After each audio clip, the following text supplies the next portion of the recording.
Now let's look at Eva Smith and her role in a nutshell. So why has Priestley created this character of Eva Smith? Now, if you remember, Eva Smith is symbolic. She is a symbolic character because she represents something much bigger and much wider in the play than just a girl who works for Mr. Burling in his factory.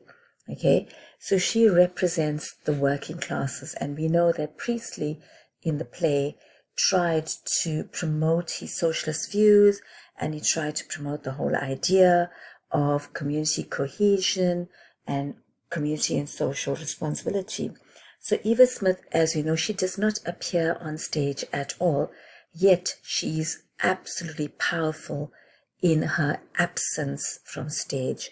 She grows in stature and she grows in significance as the play progresses, because we learn that each one of them in the play, all of the Burlings and Gerald Croft, had a role to play in her downfall and eventually the death of Eva Smith. So when the inspector says, "But remember this, one Eva Smith has gone, but there are millions and millions and millions of Eva Smiths and John Smiths still left with us, with their lives, their hopes and fears, their suffering and the chance of happiness, all intertwined with our lives and what we think and say and do." Now that encapsulates the fact that Eva Smith represents the millions, the thousands of people that were oppressed, that were the working class of England at the time, and she embodies the voiceless millions of the underprivileged people who were subjected to inequality and injustices at that time. So through Eva Smith, Priestley actually represents the ordinary people of that time, the people whose lives meant nothing to the rich industrialists who exploited them in their factories, who exploited them because all their efforts were driven by profits. So we see that at the chain of events that the inspector speaks about. Is very clear to see that every single one of the Burlings and Gerald Croft was involved in a significant way that led to Eva's death. So in September 1910, Eva was sacked by the Burlings. Then she was employed by Millwards, right? Straight after that, she was sacked by Millwards in 1911. So you can see this, the events were quite soon after each other, right? And we know that she was sacked by Millwards because of Sheila Burling, and Sheila Burling didn't like, what she had said and the grimace that she had on her face when Sheila was trying a dress on. Then in 1911 March, just 2 months later, Eva became Gerald's mistress, right? Then Gerald ended the affair because he was also seeing Sheila Burling, right? Then Eva left Brumley and she went away for 2 months, and soon after that she met Eric, right? That was in November 1911. So far all of these events took place in literally within the year, right? Then the following January, Eva is pregnant. And of course, Eric did not want to take any responsibility for Eva Smith. And then she decided to get some help from the Women's Charity, but her application was rejected. And finally, she commits suicide, and the play actually starts when the inspector calls at the Burlings in April 1912. And that's when we actually come to know all of the events that led to Eva's death. Now, we know that the inspector plays a very important role. He is a dramatic device. He has a didactic role. That means his purpose in the play is to educate the characters, is to make them understand and to learn from the actions they have committed, especially with regard to Eva Smith. Now we see that through all the other characters in the play, like Eric, for example, we recognize that Eva has been overlooked because of her social status. So we can see that Priestley really shows how social status in society at that time determined the importance that people were given and the value that people were given. So if people were of a higher social status, maybe from the middle class or the upper classes, they were valued, more valued. They were perceived as having more importance in society. We realize that Eva's connection to every single character in the play is what reveals their inadequacies as human beings, what reveals their shortcomings as human beings, and what reveals their culpability and the confessions that we eventually, and their confessions, right? And in that way, Priestley promotes the idea that we all have in that way, Priestley promotes the idea that we all have collective social responsibility. So Eva, being absent from the stage, has a powerful presence in the lives of the Burlings and has a powerful presence on stage. And she teaches everyone about collective social responsibility. And in her death, she becomes powerful.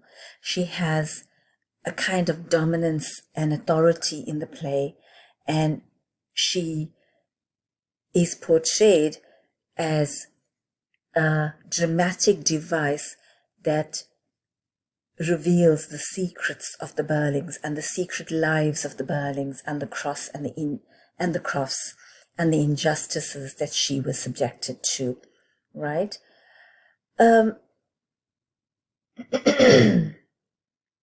Right. Remember when the inspector, says that she died after several hours of agony, and the inspector talks about how she swallowed a lot of strong disinfectant which burned her inside out. The inspector uses this visual imagery and very powerful, very emotive adjectives and verbs to create the impression of how terrible the actions were. But the visual adjectives, the emotive adjectives and verbs are actually symbolic of the emotional pain, the trauma, and the suffering that Eva Smith had endured at the hands of the Burlings.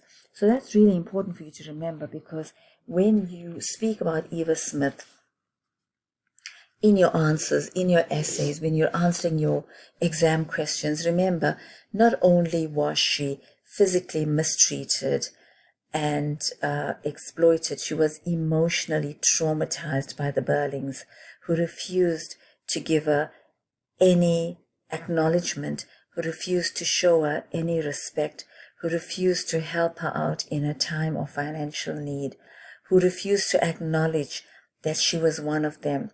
And as the inspector says, that we are all members of one body, through that very important line in the play, he tries to show that all of us are part of the same community. All of us should be responsible for each other, and all of us should display compassion for each other, because she's presented as being quite an innocent, hardworking girl who just wanted to get by in life and just, make herself comfortable. Even though Eva is absent from stage, her presence is felt by every single character through her involvement with them and through their mistreatment of her. And this was an important message for the audiences of that time as well, because she was symbolic of the voiceless and faceless millions of working classes who were mistreated by the rich, wealthy upper classes, right? And in her death, we see that she actually becomes very intriguing because the events that are narrated by the inspector on stage creates a sense of intrigue for both the audience as well as the characters. And in this way, it heightens the mystery about Eva, and it builds up the tension and the anxiety of the characters. And in that way, they come to their own confession and revelation of their part in Eva's death. So when Mr. Burling says, rubbish, if you don't come down sharply on some of these people, they'd be asking for the earth. Clearly here, Mr. Burling represents all middle class and upper class people. And he believes that workers do not have the right to demand for fair wages and for, good, acceptable working conditions. And we understand that his thinking needs to be altered about people in general. And therefore, since Inspector Gould represents Priestley's views and he is actually Priestley's mouthpiece in the play, he does promote that idea that we are responsible for other people as well. And he reminds the Burlings that actually it is better to ask for the earth than take it. In other words, he tells them they have no right to treat poor people in the way that they have done. And through Eva, we see that Priestley wanted to educate the audiences of that time as well, so that he wanted to promote some sort of change because he was the catalyst in the play for change. Eva is also symbolic, we see, of the conflict between the capitalists and the socialists. And due to the social inequality at the time, during the 1930s, he wanted to make sure that people were educated, that people understood that everyone had a right to be treated fairly. And Priestley obviously hoped that the rigid class system would start breaking down and that there would be some sort of social and political change so that there could be the beginnings of a fair, equal, and just society. Thank you. I do hope that you found this lesson useful today, guys. Please like, subscribe, and share. And if there's any specific topic you would like help on, do leave a comment below. Thanks for watching.